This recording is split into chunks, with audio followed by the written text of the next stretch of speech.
It is 5:15. I'll go ahead and call the meeting to order. It is February 15th, time for the City Council meeting of Harlan. Jane, if you would please take roll call. Shaven. Present. Kroger. Here. Blatt. Here. Christensen. Here. Rudolph. Here. And as Mayor said, Councilmember Peterson is absent tonight. Thank you. And please state any conflicts of interest if they arise tonight. On to the consent agenda then, which includes the minutes of the February 1st council meeting, claims list number 1260 in the amount of $80,018.76. The expenditure and revenue Can reports we go for the back to month. the agenda? Sorry. Oh, did we not do that? A little short time. Oh, we did. I'm sorry, yeah. We need, I'm sorry. We have all received the agenda in advance. I would look for a motion to approve the agenda as submitted. Motion by Shaven. Second. Second by Christensen, I'm sorry. Roll call. Shaven. Aye. Kroger. Aye. Blatt. Aye. Christensen. Aye. Rudolph. Aye. Thank you. Thank you. Now we'll go on to the consent agenda. And that includes the minutes of the February 1st council meeting, claims list 1260 in the amount of $80,018.76. Expenditure and revenue reports for the month of January, the police statistical report for the month of January, a renewal application for a Veterans Memorial Auditorium for a Class C liquor license, and a renewal application by the Knights of Columbus in Harlan for a Class B liquor license, and that would be a 6-month application. Renewal application for Dollar General for a Class C beer permit and a Class B wine permit. Any questions on those that you received in your packets? Okay, seeing none, then I would look for a motion to approve the consent agenda. Motion. Motion by Rudolph, second by Blatt. Roll call. Shaven. Aye. Kroger. Aye. Blatt. Aye. Peterson. Oh, gosh. Christensen. Aye. Rudolph. Aye.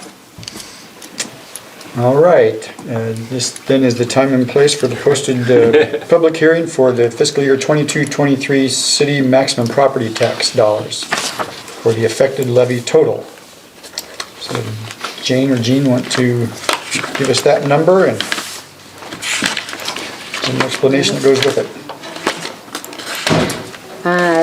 This, as we talked about the last meeting when we set the public hearing, this is levies that are non-voted, and we are required to report as to be transparent to our citizens what these non-voted levies, the percentage of change is going to be. We're allowed a 2% allowable growth, and we are at 2%. So we've maintained that 2% allowable growth this year. There's an explanation that we do have some increases in insurance costs, wages, benefits, and so that's part of that 2%. And we're also still trying to maintain our capital savings accounts. So and plan and save for future large purchases. So the 2% is what we're telling our taxpayers that our change is going to be on those non-voted levies. Okay, and so for this purpose of this public hearing, then the number is at 13.18436, correct? Per thousand of taxable valuation. Last year it was 12.92582, and that was what was published in the paper. And we've not received any to City Hall or my clerk's office or my office, unless you elected officials have had questions or concerns. I think, again, what the state said 3 years ago now was that with this two-step process, again, still, I think the verdict's still out. If this is less confusing for folks. Yet, the last 2 years we've been at 2% or less allowable growth, which is and if so, you technically don't even have to explain with the explanation. Yet, again, we continue to want to share information and let our public know and taxpayers know what their dollars go for and why. No feedback at this point. Any questions or comments from council members then? Okay, seeing none then, I would look for a motion to close the public hearing. Motion. Motion by Kroger, Second. Second by Shaven. Roll call, Shaven, Aye. Kroger, Aye. Blatt, Aye.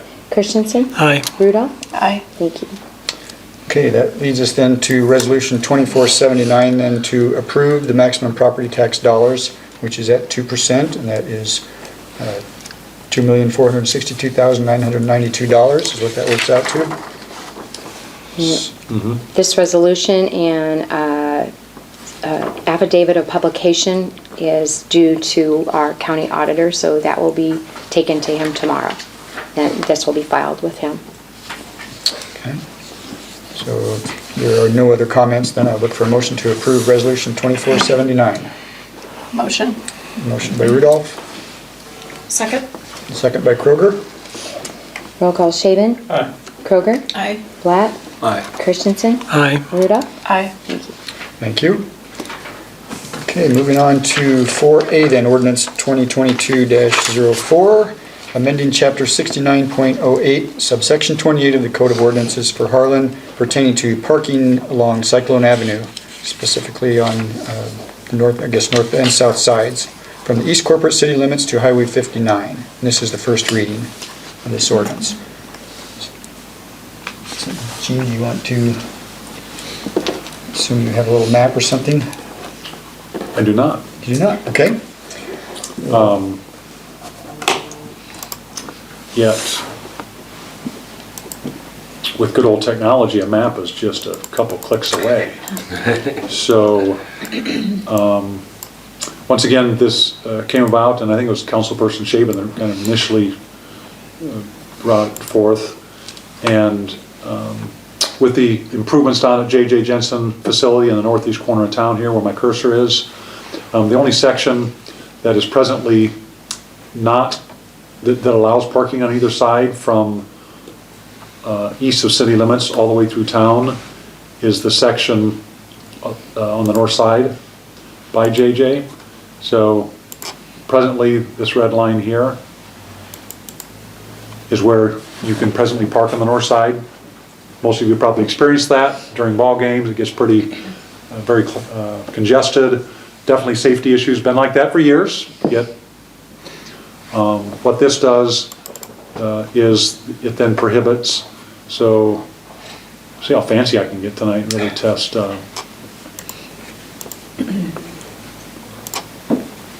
Hope you can catch this on camera, Jonathan, I'm moving pretty quick. So if you follow the yellow line there, this ordinance change would prohibit parking on both sides from the east side city limits to 5940, Highway 59 to Cyclone, to improve safety. And once again, the accommodation is that we've added parking spaces, a new granular surface parking lot with the indoor batting and fielding facility. So, And this how's that for is, some background on that, Mayor? I like it.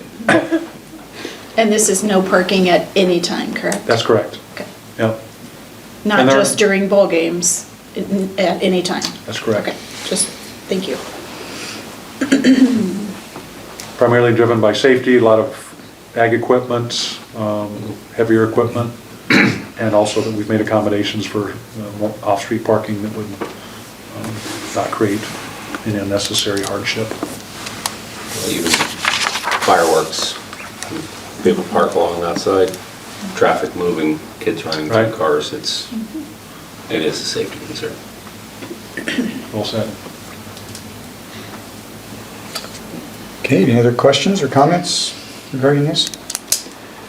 If not, then I would look for a motion to approve the first reading of ordinance 2022-04. So moved. Motion by Shaven, Next. and second by Blatt. Roll call, Shaven, Aye. Kroger, Aye. Blatt, Aye. Christensen, Aye. Rudolph. Aye. We'll just wait and see if we have any further public comment Yeah, until the next meeting. that's, Okay. Item 4B then is to review permit for an alley closing at the rear of 715 Market Street by Jeff Chamberlain to repair a building due to a vehicle accident. And you had a map citing that location in your packets. this was included in your packet. This is our general all-purpose permit. It is a corner of a building that was damaged by a vehicle.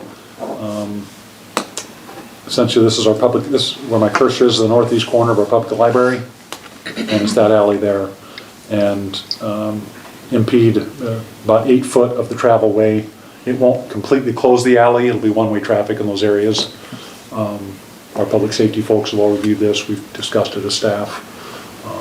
Chamberlain estimates it could be up to 4 weeks to complete all these repairs. And so, that was the picture, and then that was his application.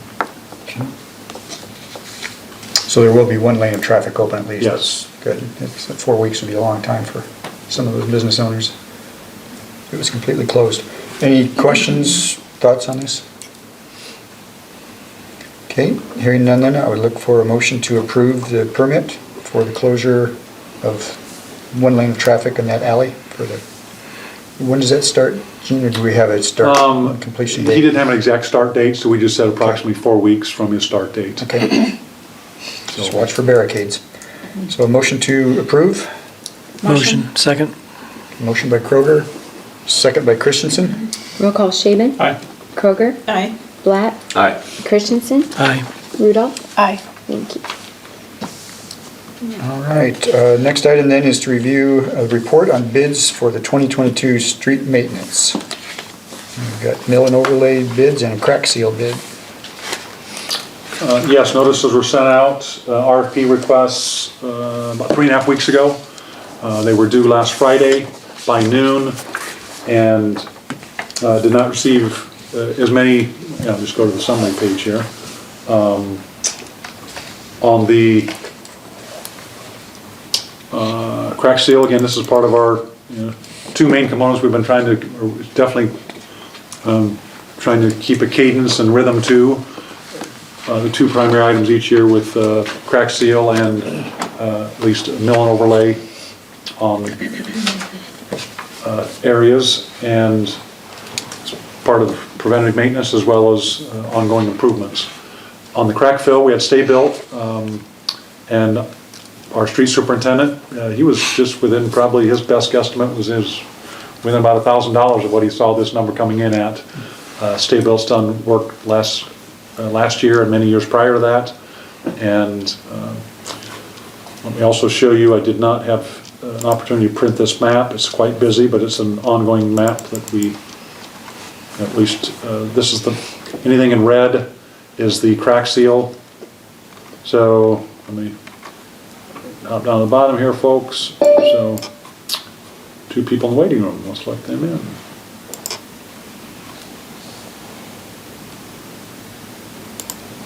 Okay. Looks like I have some press joining us. That's Tom Robinson, looks like. Jane, just if you want to record that.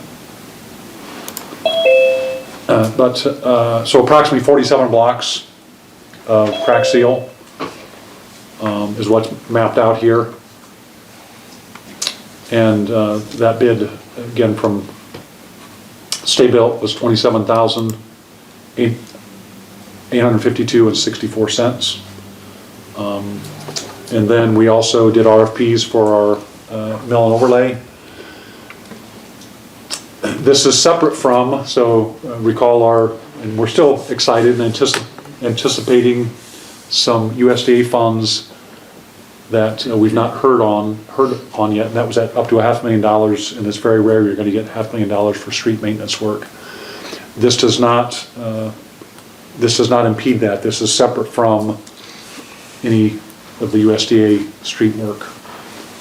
What we've discussed for our budget planning, because we do not have a go-ahead one way or the other with the USDA, is we defer that a year, yet we still recommend, and that's why I went out for RFPs, to still continue our cadence with regular mill and overlay and improvements, because we always have blocks that are beyond their useful life. So I just want to clarify that this is, we still plan to do assuming award on USDA in the next few months, we would defer that to next spring and summer. Okay? So this would be for this spring and summer. And it would be the blue areas on the map. And let me just jump right down. It's approximately between 20 and 21 blocks. If you see that at the bottom here. And it's the 2 primary areas would be Lincoln Avenue from Morris all the way out to Highway 59. And the other primary area would be 7th Street from Dye all the way up to when it turns back into PCC or concrete up at the square. These 2 blocks from Broadway to Dodge and Dodge to Dye, those could probably go another couple years, yet if we're doing this other stretch, our recommendation is with the Hanson House improvements all finished at that point, that would be the time to do it and get a new improved or brand new surface there. Will there need to be any additional work done along that ditch? No. By Hanson House? Okay. No, there's storm sewer in there, and they've also got their on-site detention. Good. And so we had 3 bids on on that work: Grimes Asphalt, Henningsen Construction, Western Engineering. The low bid is Western Engineering at $321,980.75. Included in the packet was each of the bids from each. So this was Grimes, this Henningsen, Westerns. They have their own template, but it has all the same information. This is a little bit more than we budgeted. So between aggregate pricing as well as oil price, these numbers are north of 20% what they would have been a year ago. And that was for all these bids. Despite that increase, we would recommend, we discussed with the staff and as well as with our street superintendent, our recommendation is still to proceed even despite the higher price. Even if we have to knock off a block or 2, who knows what the price might be in a year. There's no, and for each year you want to kick the can down the street, then that means you're deferring maintenance. You're just making that more challenging to catch up. And these are streets that have been in our 3 to 5 year plan anyway. So the bid's $321, their unit price, we would knock off a couple blocks to get that down under $290. They want us to spend at least $275,000, and which we have budgeted for. Yes. We've got $338,000 budgeted, is what we're going to certify for. So a lot of information, but so our recommendation would be to go with Western Engineering on the mill and overlay and stay built with the crack seal. And are you looking for a motion to approve those awards, or it just Yes. says review reports, so I didn't know if, okay. So, any questions, I guess, first, comments? I agree that it's not gonna be any cheaper a year or 2 down the road. Who knows what this next year is gonna bring, so. I know there's some other DOT bids out. I've talked with our county engineer as well as some of the engineers we work with. I know Clarendon is doing a big bid this Friday, so and then I know the county is doing a 6-mile asphalt bid. Theirs is in March, so definitely be keeping an eye on what, as anyone who's purchasing goods and supplies and materials right now, we're keeping an eye on those things. But this is a bit higher than the unit price than a year ago. Yet despite that, we do recommend proceeding with it. So do we want to use the 321 number for Western, or drop it down to the 275 that you mentioned? I would recommend the motion not to exceed, and we will not exceed that. Okay. But the unit prices do not change. Okay. So with that information, if there's no questions or information needed, I would look for a motion to approve awarding the mill overlay project to Western Engineering for $321,980.75, not to exceed that, Yep. and not to exceed $27,852.64 for a stay-built bid on the crack fill project. So moved. Motion by Black, Second. second by Rudolph. Roll call, Shaven? Aye. Kroger? Aye. Black? Aye. Christensen? Aye. Rudolph? Aye. Thank you. Motion carries. That takes us down to item 4D then, resignation by myself of the mayor's position effective March 31st, 2022. And I guess I'll just make a brief comment. Most of you are aware of what's going on, but I've for some time thought it would be a very rewarding position to fill as a county supervisor, and I didn't want to serve as mayor while also campaigning as supervisor. I hadn't planned on doing it this election cycle, but a seat opened up within the county supervisor's positions.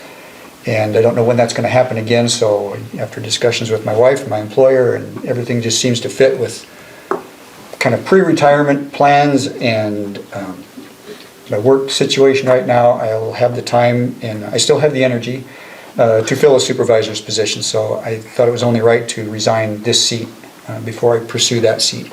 So effective March 31st, I will be resigning as mayor. So still enjoyable, and if this wasn't happening, I would continue to sit here if you'd have me. So anyway, that's my plan. So. Within your packet, which also was published in the paper, was Mayor Colby's letter and official resignation that would be effective March 31st.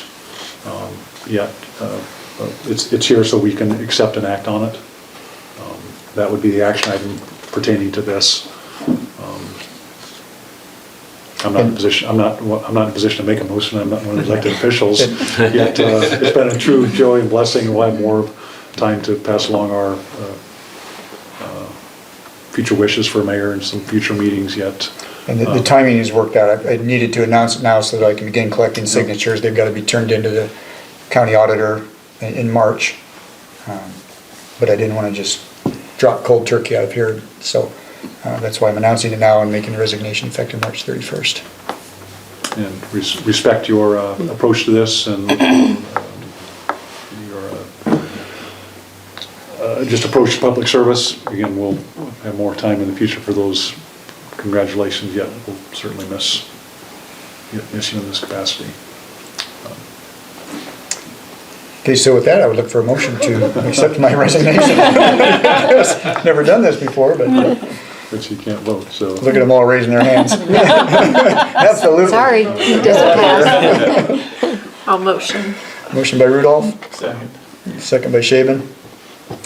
Roll call, Shaven, Aye. Kroger, Aye. Black, Aye. Christensen, Aye. Rudolph. Aye.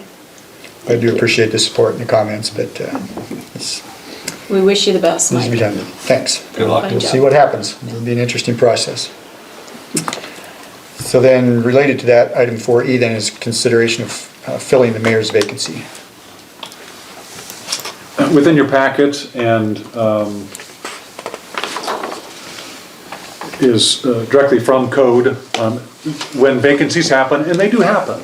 They've happened with some of you right here. The person speaking that resigned a mayor's seat at one point. So this isn't uncommon, and there's a very prescriptive structured process that is laid out, and is essentially a two-option process. One could be through an appointment process for anyone who may want to be considered. The second would be a special election. And that's the Cliff's Notes version of what 372.13 of state code says. There's multiple nuances in there. In most cases, entities don't choose the special election route at your own cognizance. And I think in our case, just it isn't necessary, also being mindful of expense. It's a couple $1,000s, up to $4,000 to hold a special election. It would be for a year and 9-month term approximately. Yet if that's unnecessary expense, and it's quite commonly filled through a appointment process, that's the guidance. That's what previous councils and some of you have followed, and that would be suggested for this as well. Yeah. So in addition to that prescriptive process, we did include, and we've used something very similar, but and as far as a formal way to collect interested individuals that might be interested in serving in the mayor's seat, to a simple one-page consideration for application. Once again, you as elected officials would consider the applicants. Once again, very similar to, I believe, what was done when I had resigned. You may recall Kate Cohorst and rest in peace, Dick Jones, that had both wanted to be considered, and I believe the council at that time spoke to both Dick and Kate at that time, and then after that informal review interview process. The council chose to appoint one of them. Would offer that and suggest that as a similar process to follow. The first step in this would be, first we have, according to the prescriptive process, and Jane, please interject at any point here, is that we're required to post notice in the paper. So publish notice, which will happen, and then at any time we could start receiving any interested inquiries. And I would suggest we have those by, I'm suggesting Friday, March 18th, which would be a little over a month. And allow about 2 weeks up until the first part of April meeting.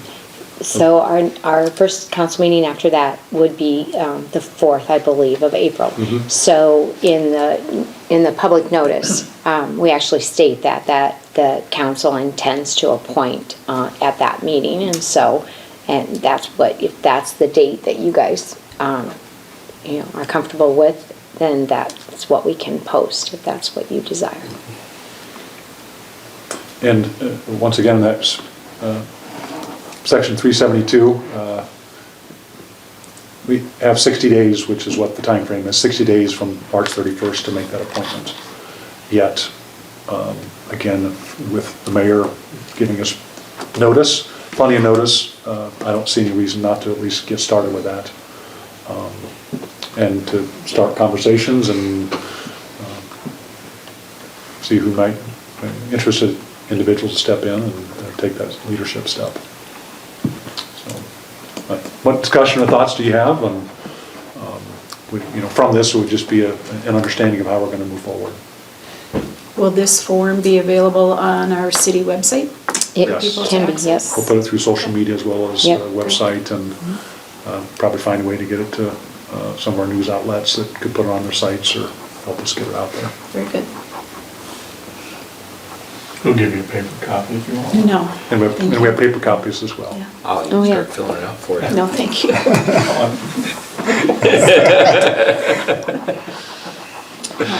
I might want to add that if a citizen wants to petition for a special election, they have 14 days from the date of appointment that they can do that, so. Which is part of that 2.5-page section of code. I'd prefer not to do a special election. I just think the turnout would be very small. Honestly, that's my 2 cents. And hopefully there's people who will step up and fill out an application if they're interested. Hopefully we have the same problem we had last time. We have Yeah. multiple very good viable candidates. And if not, the mayor pro tem just fills out the term. No. Correct. No, that's not how it works. In the interim, as far as, it's a good question, Jay, but just for everyone's awareness, the mayor pro tem, which is Sharon Kroger, in terms of fulfilling the mayor's duties for, in terms of meetings, leading meetings, yes, the mayor pro tem would do that, but as far as actually having that seat, no, they fill in temporarily as mayor pro tem. Okay. You're lucky it's not the More prior. seriously than you intended. Yeah, I think it defaults to the prior one maybe is what it is. I think That that would be a good guy's idea. long gone. And, again, I think we have a very engaged community. I think we've got a lot of bright folks out there and individuals that if they've been in the wings waiting, and again, you as a team, maybe speaking out of turn, well, would be a good team to work with. And we're saying that from staff, but hopefully it's for the right individual. So, We know we have lots of good volunteers in the community. yes, we do. So, Yeah, and I would highly recommend it, anybody that has the time and wants to serve their community, sitting on city council and in the mayor's chair, you learn so much about the community, about the city staff that, everybody thinks they know what the city staff does, but until you get behind the scenes, like most any jobs, you don't really have much of an idea of what goes on. So it's very rewarding. So if somebody's got the time and the inclination, I would highly recommend it. How much time a week would you say you would spend as an Oh, maybe, I don't know, 5 hours, 6? And some days, Sometimes like- more. Yeah, sometimes 5 to 10, I'd say, probably a week, just 20 between or meetings. 30 and- hours a month would be an appropriate amount of time someone needs to be able to. You have to want to do it. I mean, Yeah. if you're just doing it because you've got an axe to grind, it's not a good position to have, because you're gonna spend a lot of times on things that you might not be interested in, but if you're just interested in the well-being of the community and improvements, highly recommend it.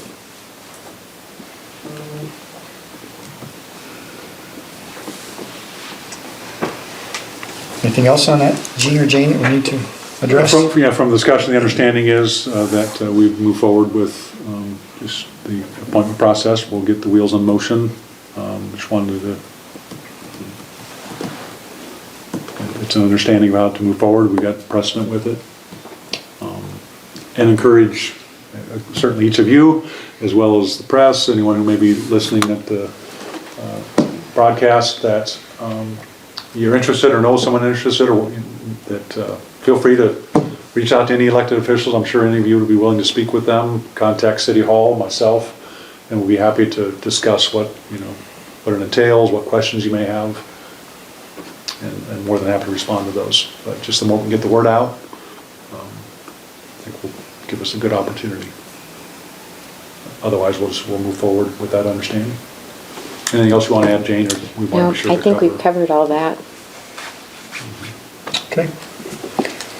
Thank you. Moving on to other reports then. For my report tonight, the only thing I want to do is thank Sharon Kroger, or Mayor Pro Tem. As I was contemplating this move, I did visit with her beforehand to make sure that she was okay with that. And I changed my mind. without knowing exactly, how it was all going to go, but she, and this was before we had made committee assignments for this year. I've been thinking about this for a couple of months. So I did visit with Sharon, and she gladly agreed to stay on as Mayor Pro Tem, and so we made that appointment as well. So I thank her for stepping up to that Very- responsibility. Very humbled and honored for that, so thank you, Mike. Mm-hmm. Appreciate that. That's all I've got. Todd Boleen is in the house tonight. Is Gene done? Oh, we have got a city administrator's report. Sorry, I skipped another one. You're getting better at this job. Gee whiz, I want this got to it be over. So I just went out of here tonight. Take it away, Gene. Well, mix it up a little bit tonight. Just a lot of activity going on, some key updates, some timely updates. Yet I'll mix it up and we'll start with some show and tell first. Some days I get bored and I'm just walking out the back door. So this, we do have the first step underway with surveyor on site. This is our surveyor in the City Hall parking lot. And as we approve the services of that Steiner and Associates, and one of the first steps was getting a survey, so then they can do a design, layout, and eventually estimate of costs, so we can advertise and get bids. So that process is underway. If you've not been in any discussions or looked outside much this winter, you would be remiss in understanding that we have not had a lot of precipitation, and that's a double-edged sword I think we can all appreciate.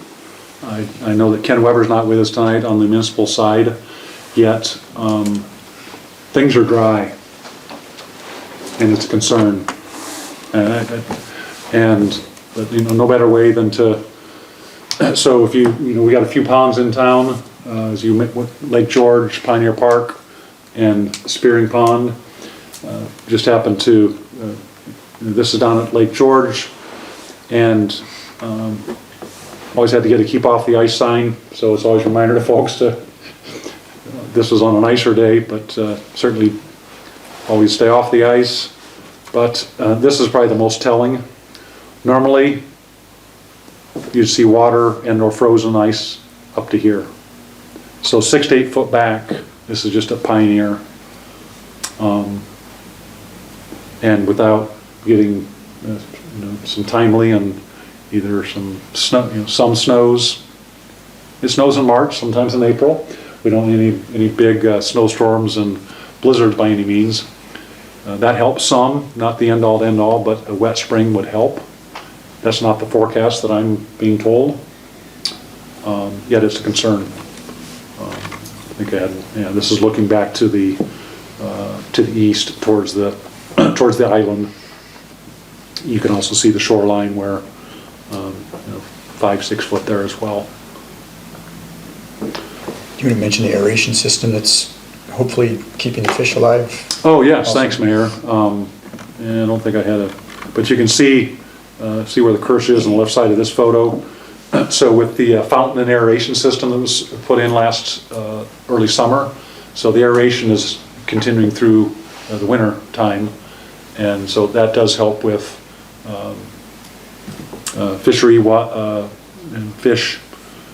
Yet, if things got really bad, just pond health and pond life would become a concern. And let's hope we don't get to that extent, but it's possible.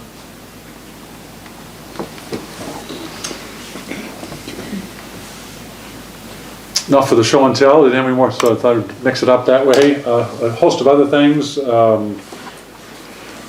Saturday night was the annual fire department banquet, and they had not got together in person the last 2 years due to the pandemic.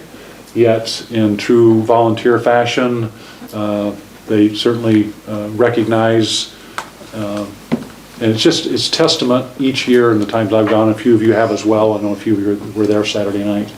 Just the incredible commitment. And again, we have that with all volunteers, yet with our paid volunteer fire department. It really becomes cemented each year when that event happens. But I want to pass along a few stats as well as individual recognitions, so that you as well as the public hears this. That we have 36 members on the department.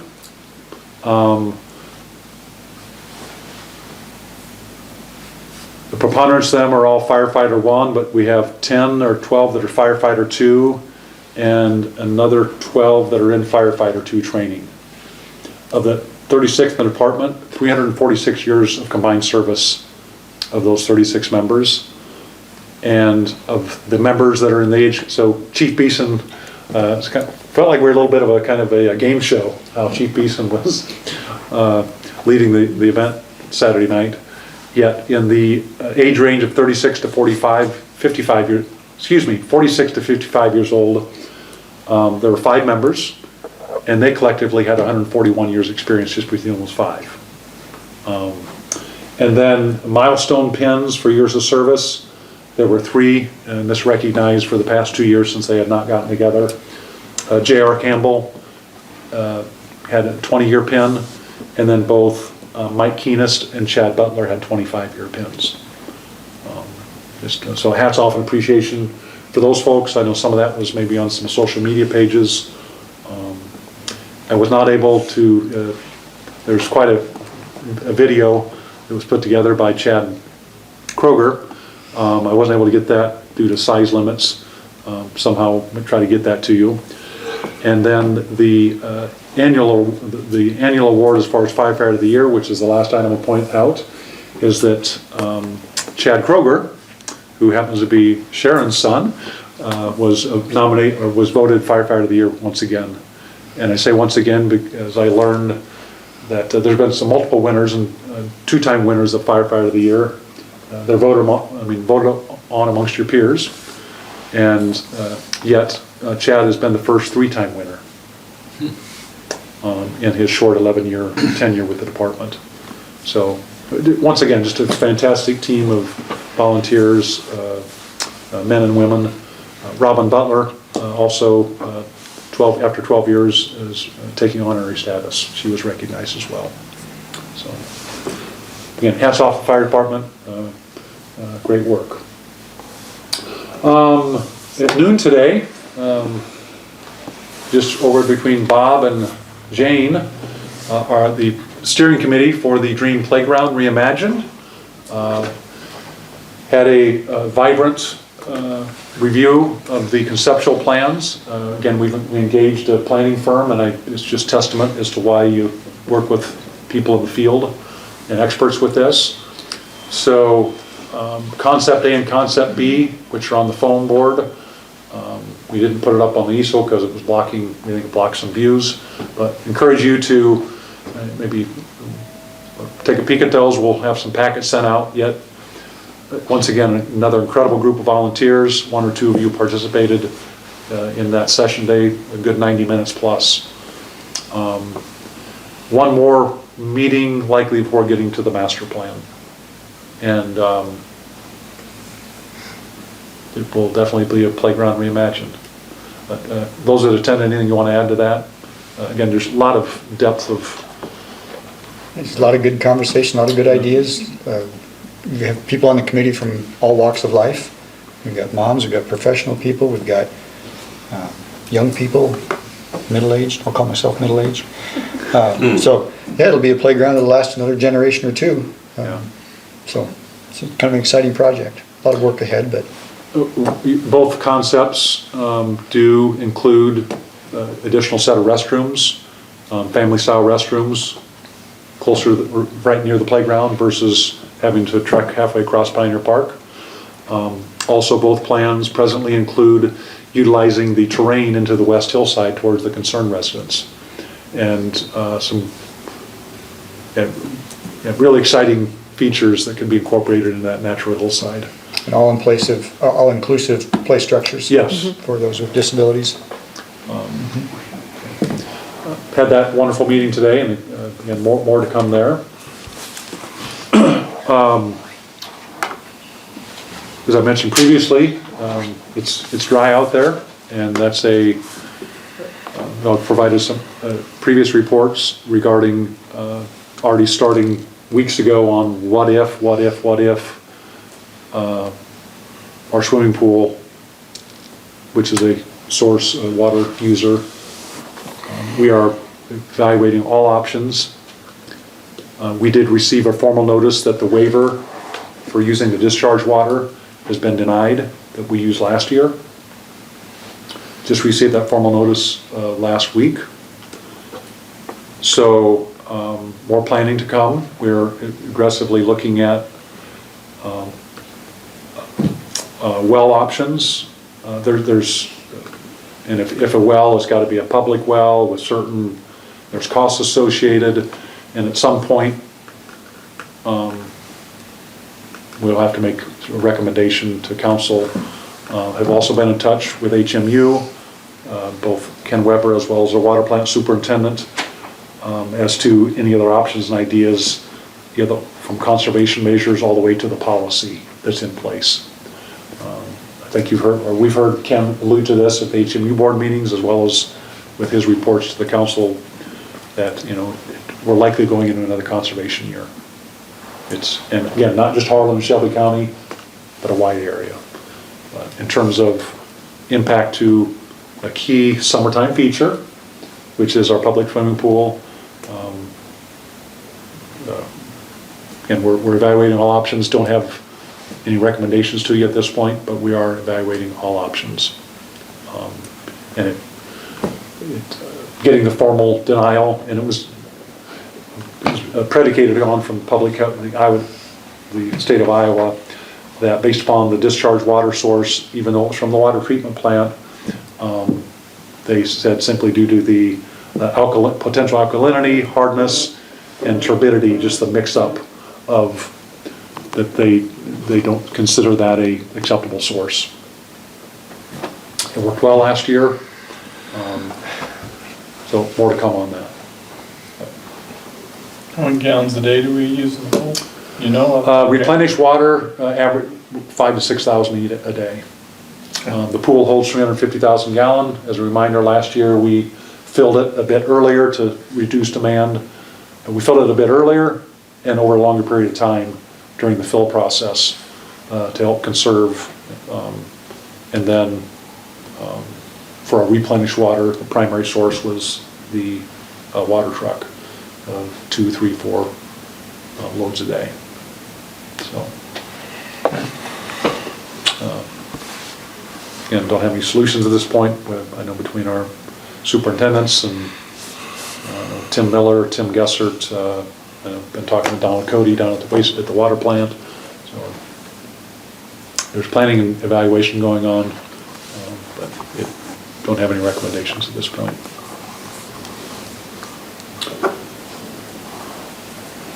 Couple other items, and did you have another meeting to get to, Greg? No, I'm good. But there has been a lot of activity going on. As I mentioned last meeting, did have a group of peers and colleagues, 8 of us that had lunch last Thursday, other Southwest Iowa administrators that came in, had lunch at Victoria Station. Everyone sampled the Iowa's #1 tenderloin. It's an opportunity to network, share what's working, not working. And then following that luncheon, some of the group had to get back to other business, but a handful of us went out to the Chamber of Industry and the college. And so Todd Valine and Lori Stitz just highlighted collaboration and how that space might be used, but and also just through a couple of years of collaboration and keeping across entities here, how those opportunities come about. Because we've been talking, at least within just specific city council, for a couple of years as to, okay, what's the future of that college space or incubator space? How could we redeploy it? And just through continued partnerships and working together is how that came about, and shared that with other Southwest Iowa administrators. We have submitted, Kirk and Michael and myself, we've resubmitted to the DOT that we're waiting approval to re-advertise the final time for welcome signs. I like that final. Almost made. It might get done, Mike. Reminder that The queue. You're not gonna make it. on Thursday, so 2 days from today, is the announcement on the Healthy Hometown. We're one of the finalists, but that virtual winner, which we're one of the top finalists, is Thursday at 6 p.m. 6 o'clock, yes. 6 p.m. It's a virtual link through Healthy Hometown or Wellmark. So once again, hats off to our community and our Wellness Alliance. So in front of you, so always great work from our library, Amanda and team. Amanda, as the library director, shared this with the County Board of Supervisors today, as well as the Elkhorn Library and Urban Library. Just continued great work that they've done, as well as looking at in 2022. And the last 2 items, staffing related. This Saturday will be the initial physical test and initial screening interview for a police officer position. From that, then hope to evaluate their final 1 or 2 candidates after that initial screening and interview. And then we also have a wastewater treatment position that just became open due to a staffing change the last few days. So we have that out on social media. We'll get that advertised. That's our wastewater treatment plant for a wastewater operator. That just came about in the last 2 days. And update you more on that later, but there's a couple staffing changes. And I believe those are the highlights. Otherwise, it's been pretty quiet. Any questions for Gene? Yeah, comments? You, again, do a good job with your updates to the council on a regular basis. That kind of keeps us in the loop and probably saves a lot of questions when we get here, so appreciate those. You're welcome. Well, since I've already given my report, if it's okay with Jay, I'll ask Todd Valine to say a few words from the Chamber of Commerce. Good evening, just a couple of quick items, reminders. So this Saturday at 10 a.m., hosted by and sponsored by the Shelby County Farm Bureau, we'll have our first legislative coffee since the one in January had to be canceled due to weather. So that'll be at their facility over there on 6th Street. There's been a lot that has been happening in the legislature over the last 3 to 4 weeks, so we'll have a lot to discuss. So just a reminder, that's at 10 o'clock on Saturday morning. Again, our banquet is Friday, the 25th, and so doors will open at 5. We'll have a social hour and supper, and then we'll have a little bit of fun, give away our awards. We got some fantastic nominations for Citizen Volunteer of the Year, and the person that was selected is very deserving. Looking forward to presenting that award, plus Business of the Year, New Chamber Member of the Year, and Nonprofit of the Year. And then finally, this morning at the supervisors meeting, As you know, they've kind of had broken out and sectioned out when you could apply for potential ARPA funding from them. So we helped put in a request for one of our local daycares today. The request would only meet about half of what they need. It would be to expand the facility with a $300,000 building that would add an additional 30 slots of daycare here in Harlan, which would open up a lot of different things. Things from just, right now, they're literally having to put people on waiting lists because they don't have slots for them, and it's not even summer yet. So you've got, those families that need daycare only in the summer, and right now, there's not gonna be anything available to them. We need some more toddler daycare, and we've been pushing around the idea of second shift daycare for a long time, and this additional space may be able to open up a few of those type of slots. So we won't know for a while, what we may get funded. The whole idea of the request was to give us kind of a match amount to then take out to other grants that are out there, hoping to get that total put together here, by July or August and be able to get started on the project. So just give you an update on that. We are trying to get those 30 daycare slots opened up here in Harlan. That's it from the chamber. Any questions for Todd? What's the theme with the banquet this year? Mardi Gras. Mardi Gras, okay. Yes, we took chicken and andouille sausage soup up to Shelby this past weekend for their soup cook-off to let everybody know that we had a Mardi Gras theme. We won the Spirit Award, yeah. But, yeah, it'll be a lot of fun. All right, thank you very much. Yep. Any comments from the public tonight? Anybody online or in the room? Don't hear any. Council members, anything you'd like to add in the meeting tonight?